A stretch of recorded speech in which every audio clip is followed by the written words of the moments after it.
तो कैसा लगेगा एक दिन अचानक ये जानकर कि आप बचपन से आज तक जो भी अपने बारे में सुनते आ रहे हो वो सब झूठ था। नमस्कार दोस्तों, मेरे चैनल मूवीज अड्डा पर आपका फिर से स्वागत है। आज की हमारी कहानी एक साइकोलॉजिकल सस्पेंस थ्रिलर मूवी है। तो कहानी की शुरुआत डायन नाम की एक औरत से होती है जो कि हॉस्पिटल में डिलीवरी के लिए आई थी। अब डॉक्टर उसे अपने प्रीमैच्योर बेबी से मिलवाते हैं। फिर मूवी में हमें अर्दमिया, हेमोक्रोमेटोसिस, अस्थमा जैसी कुछ डिजीजेस का एक ब्रीफ डिस्क्रिप्शन दिया जाता है। ये तो हमें कहानी में आगे ही पता चलेगा क्या मतलब है ये दिखाने का। खैर, कहानी अब 18 साल आगे बढ़ती है और डायन monthly parents teacher meeting attend कर रही होती है, जहां माता पिता जिनके बच्चे कॉलेज जाने वाले होते हैं वो अपनी फीलिंग्स बता रहे होते हैं। डायन बोलती है कि वो क्लोई के लिए परेशान नहीं है क्योंकि वो जानती है क्लोई स्मार्ट है, इंटेलिजेंट और बहादुर है। दरअसल डायन क्लोई को होम स्कूलिंग करा रही थी क्योंकि उसे वही सब बीमारियां थी जो हमें मूवी के स्टार्टिंग में दिखाई गई थी। क्लोई व्हील चेयर पर थी और डेली उसे ढेर सारी मेडिसिन्स लेना पड़ता था। इसके बावजूद भी वो अपनी पढ़ाई में काफी अच्छी थी। उसे साइंस, टेक और होम अप्लायंसेस में काफी इंटरेस्ट था और वो बाकी बच्चों की तरह कॉलेज जाना चाहती थी, जिसके लिए उसने कई यूनिवर्सिटीज में अप्लाई भी किया था, पर कहीं से भी उसे जवाब नहीं मिलता। एक दिन क्लोई अपनी मॉम के बैग से चॉकलेट चुराने जाती है, जहां पर उसे एक ग्रीन एंड व्हाइट कलर की टैबलेट बॉक्स मिलती है। उस पर नाम डायन का था। जनरली मेडिसिन्स उन्हीं के नाम पर इशू किया जाता है जिनके नाम पर प्रेस्क्राइब्ड होता है। रात को डायन बताती है उनके फैमिली डॉक्टर ने क्लोई की मेडिकेशन में कुछ चेंजेस किए हैं और वो क्लोई को वहीं ग्रीन और व्हाइट कलर की पिल्स देती है। क्लोई ये कहती है कि इस पर तो आपका नाम था, मुझे लगा कि ये आपके लिए है। डायन बोलती है वो गलती से प्रेस्क्राइब्ड की जगह रेसिपिएंट का नाम प्रिंट कर दिए होंगे। क्लोई अब पिल ले लेती है पर शक उसके मन से गया नहीं था। अगली सुबह वो डायन से छुपते छुपाते अपनी होममेड ग्राबिंग टूल से उस बॉक्स को फिर से एग्जामिन करती है। उस मेडिसिन का नाम ट्राइगॉक्सिन था और उस पे लगाया गया लेबल भी फेक था। जब वो उसे हटाती है तो देखती है उस पे तो डायन का नाम लिखा है। इससे क्लोई काफी ज्यादा परेशान हो जाती है। वो जानना चाहती थी कि जो मेडिसिन्स वो ले रही है वो सही भी है या नहीं। फिर रात को जब उसकी मॉम वो मेडिसिन देती है तो वो उसे लेने का नाटक करके उसे फेंक देती है।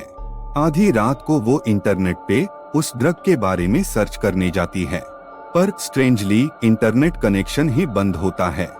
बैकग्राउंड में हम नोटिस करते हैं कि डायन उसके सब हरकतों पर नजर रखी हुई होती है। अगले दिन जब डायन गार्डनिंग कर रही होती है, क्लोई चुपके से लोकल फार्मेसी को फोन करती है पता करने के लिए, पर फार्मासिस्ट नंबर को पहचान जाती है और क्लोई को डायन समझ के बात करने लगती है। वो फौरन ही लाइन कट कर देती है क्योंकि वो नहीं चाहती थी उसकी मॉम को ये पता चले।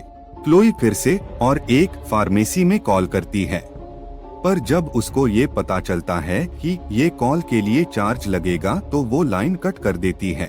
अब एक आखिरी उम्मीद से वो एक अनजान नंबर पर कॉल करती है जिसे एक आदमी उठाता है।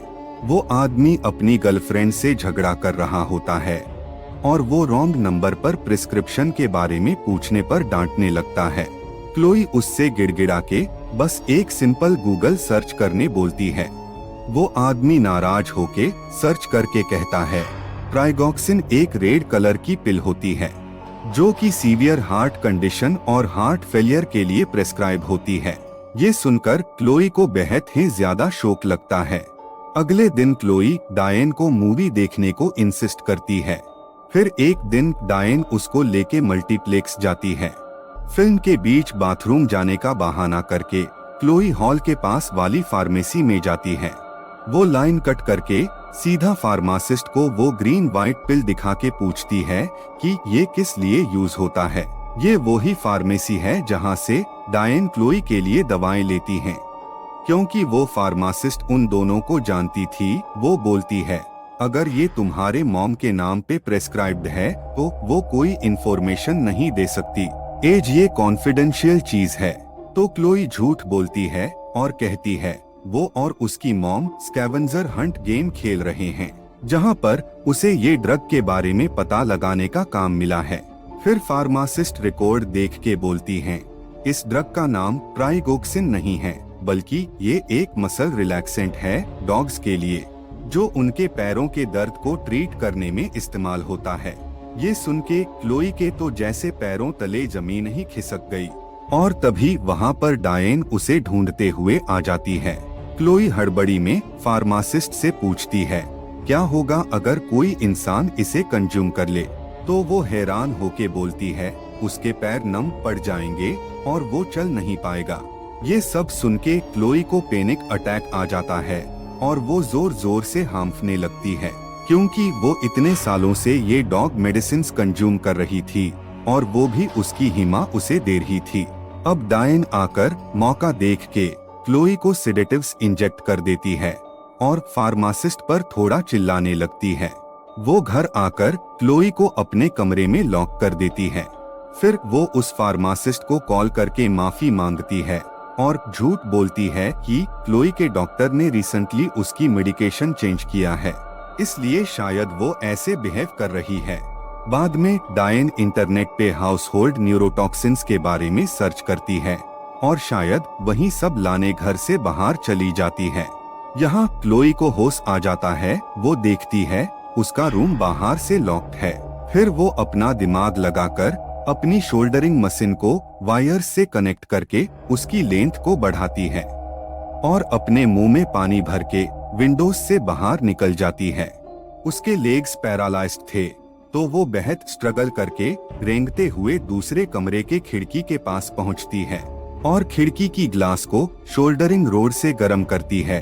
फिर उस पे मुंह में दबाया हुआ पानी थूक देती है, जिससे होता ये है कि ग्लास क्रैक होके टूट जाती है। फिर वो जैसे तैसे करके रूम में घुसती है और वहाँ पे उसे अस्थमा अटैक आता है। फिर वो वैसी हालत में रेंगते हुए अपने कमरे में जाती है इनहेलर लेने। वो वहीं जमीन पे कुछ पल के लिए रेस्ट करती है। फिर वो अपनी व्हीलचेयर से नीचे जाने लगती है। घर पर एक इलेक्ट्रिक मोटर वह भी था, जिससे व्हीलचेयर पे भी आसानी से ऊपर के फ्लोर से नीचे आया जा सकता था। पर घर से जाते वक्त डायन ने उसकी सारी वायर्स कट कर दिया था, क्योंकि वो कोई भी चांस लेना नहीं चाहती थी। कोई ऑप्शन ना पाके क्लोई जैसे तैसे अपनी व्हीलचेयर को नीचे फेंक देती है और खुद भी कूद जाती है, जिससे उसकी पीठ पर चोट लग जाती है। पर वो पहली बार अपनी पैरों को फील कर पाती है।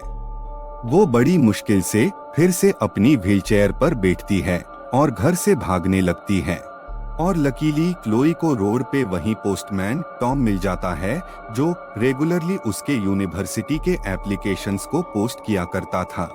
क्लोई अब उसे डायन के बारे में सब सच बता देती है और उसे पुलिस के पास चलने बोलती है।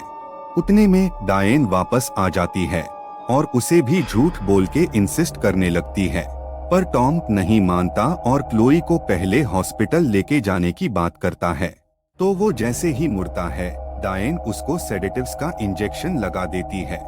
अब वो क्लोई को भी बेहोश कर देती है और वापस लेके घर के बेसमेंट में लॉक कर देती है और उसकी व्हीलचेयर को भी एक चेन से बांध देती है। बेसमेंट में जब क्लोई को होश आता है तो वो देखती है वहाँ कई सारी पुरानी फाइल्स, केमिकल्स और एक कुकिंग काउंटर भी है। उसे वहाँ कई सारी यूनिवर्सिटी से आई एक्सेप्टेंस लेटर्स भी मिलती हैं, जिसे डायन ने छुपा के रखा था। मतलब वो हमेशा से क्लोई से झूठ बोलती आ रही थी कि किसी यूनिवर्सिटी से कोई लेटर नहीं आया है। फिर उसकी नजर पड़ती है एक बॉक्स की तरफ और दोस्तों अब खुलते हैं असली पत्ते। असल में डायन का बेबी जन्म लेते ही मर गया था। तभी हॉस्पिटल से उसने एक और बेबी चुरा लिया, फिर उसका नाम क्लोई दे दिया। वहीं पे कई न्यूज़पेपर कटिंग्स भी थी, जहां क्लोई के असली मॉम डैड उसे ढूंढ रहे थे। वहां उसकी बचपन की भी एक फोटो थी, जहां उसके पैर एकदम ठीक थी। ये सब देख के क्लोई दंग रह जाती है। यानी डायन कभी उसकी असली माँ थी ही नहीं। अब डायन को दिखाया जाता है वो टॉम को मार के उसकी बॉडी ठिकाने लगा देती है। फिर वो जब बेसमेंट में आती है तो क्लोई उसे कन्फ्रंट करती है और पूछती है क्या वो कभी बीमार थी भी। डायन बोलती है उसने हमेशा से उसका अच्छे से ख्याल रखा है। ये औरत मेंटली इतना ट्रॉमेटाइज्ड और सिक थी कि वो अपने साथ लाए न्यूरोटॉक्सिन्स से एक होममेड मिक्सचर बनाने लगती है ताकि क्लोई को इंजेक्ट कर सके और उसका मेमोरी लॉस हो जाए। पर क्लोई अब उसकी कोई बात सुनने की हालत में ही नहीं थी। वो रेंगते हुए खुद को एक क्लोजेट में बंद कर देती है। फिर पास के सेल्फ में से एक इंसेक्टिसाइड पी जाती है ताकि मजबूर होके डायन को उसे लेके हॉस्पिटल जाना पड़े। और होता भी ऐसा ही है। अस्पताल में डॉक्टर्स क्लोई के पेट से पंप करके सारे इंसेक्टिसाइड्स निकालते हैं और इसको सुइसाइड अटेम्प्ट समझ के कुछ दिन और उसे हॉस्पिटल में रखने की बात करते हैं उसकी मेंटल इवैल्यूएशन के लिए। उधर क्लोई को जब होश आता है वो बगल में खड़ी नर्स से इशारे में पेन और पेपर मांगती है। वो लिख ही रही होती है कि एक इमरजेंसी अलार्म बजता है और नर्स को जाना पड़ता है। मुझे तो लगता है डायन ने खुद ही किसी पेशेंट के साथ कुछ किया होगा ताकि सब उधर डाइवर्ट हो जाए और वो क्लोई को लेके भाग पाए। कोई भरोसा नहीं इस औरत का। खैर वो नर्स के निकलते ही आके क्लोई के सारे पाइप्स को निकाल देती है और उसे व्हीलचेयर पे लेकर हॉस्पिटल से भागने लगती है। पर जब नर्स आती है उसे क्लोई का नोट मिल जाता है जिसपे उसने मॉम लिखा था। फौरन ही वो सिक्योरिटी को इन्फॉर्म करके इमरजेंसी डिक्लेयर कर देती है। क्लोई इतनी वीक हो चुकी थी कि उसमें कुछ बोलने तक की भी ताकत नहीं बची थी। डायन अब उसे लेके एस्केलेटर के पास आती है पर वो बंद था। वो मुड़ के क्लोई को दूसरे रास्ते से ले जाने लगती है पर मेडिसिन्स बंद होते ही क्लोई के पैरों में थोड़ी सेंसेशंस आ रही थी तो वो अपनी पूरी ताकत लगा के उसे रोक देती है। गार्ड्स भी वहां पहुंच जाती है और डायन को गन फेंक के सरेंडर करने बोलती है पर वो नहीं मानती तो गार्ड्स उसे शूट कर देते हैं और वो सीधा फर्स्ट फ्लोर से नीचे गिरती है। इसके साथ ये कहानी 7 साल आगे बढ़ती है। क्लोई ने अपनी असली माता पिता को ढूंढ लिया था और वो सब खुश भी थे। उसकी अब शादी भी हो चुकी थी और उसका एनी नाम का एक बेबी भी होता है। प्रोफेशनली वो प्रोस्थेटिक लेग्स पर काम कर रही थी। वो अब जेल के एक करेक्शन फैसिलिटी में जाती है जहां डायन लॉक्ड थी। वो अपनी प्रेजेंट की हैप्पी लाइफ के बारे में बताती है डायन को। वो चुपके से वहीं ग्रीन वाइट पिल्स लेके आई थी और वो उसे डायन को जबरदस्ती खिलाती है। असल में वो भी डायन को पैरालाइज्ड रखना चाहती थी जैसे उसने उसके साथ किया था। और बस फिल्म यहीं खत्म होती है। वीडियो पसंद आई हो तो लाइक और कमेंट जरूर करें और जुड़े रहने के लिए सब्सक्राइब करें। धन्यवाद।